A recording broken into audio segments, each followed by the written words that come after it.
நீங்கள் அநீதிக்கு ஆளாக்கப்பட்டிருக்கிறீர்கள். உங்கள் சொத்துக்கள் சூறையாடப்பட்டிருக்கிறது. உங்கள் பள்ளிவாசல்கள் அபகரிக்கப்பட்டிருக்கிறது.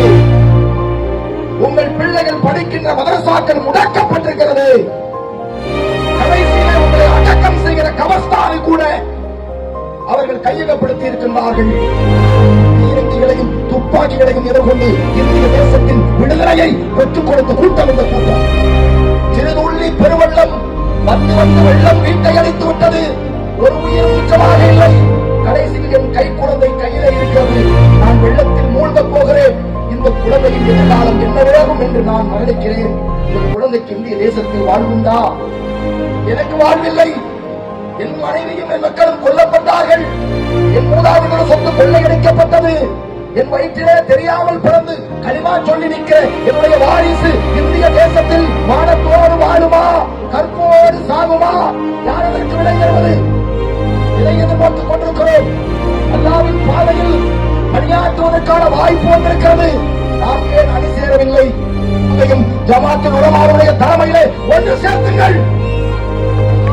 எவனெல்லாம் ஈமான் கொண்ட முஸ்லிமோ, லா இலாஹ இல்லல்லாஹ் என்று இந்தியாவில் எவன் கலிமா சொன்னையோ, சர்ரா ஜமாத்துல்லாஹ்வுக்கு கட்டுப்படுறா என்று நீங்கள் சொல்லுங்கள். நாங்கள் தயாராக இருக்கிறோம்.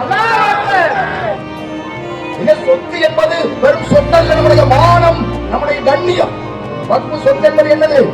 நம்முடைய மானம், நம்முடைய கண்ணியம், நம்முடைய வரலாறு, எங்களுடைய பள்ளிவாசல், எங்களுடைய வரலாறு.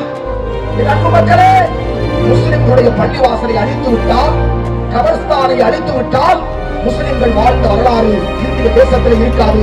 உங்களை அழிப்பது எளிதாகிவிடும்.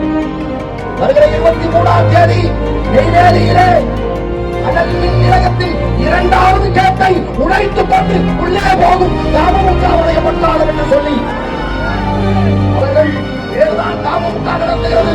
ஆனால் மக்கள் பெருவெள்ளம் அநீதிக்கு எதிராக ஆர்ப்பரித்து வாருங்கள் என்று அடிவான் சொன்ன முஸ்லிம் கூட்டத்தை அழைக்கிறார்கள்.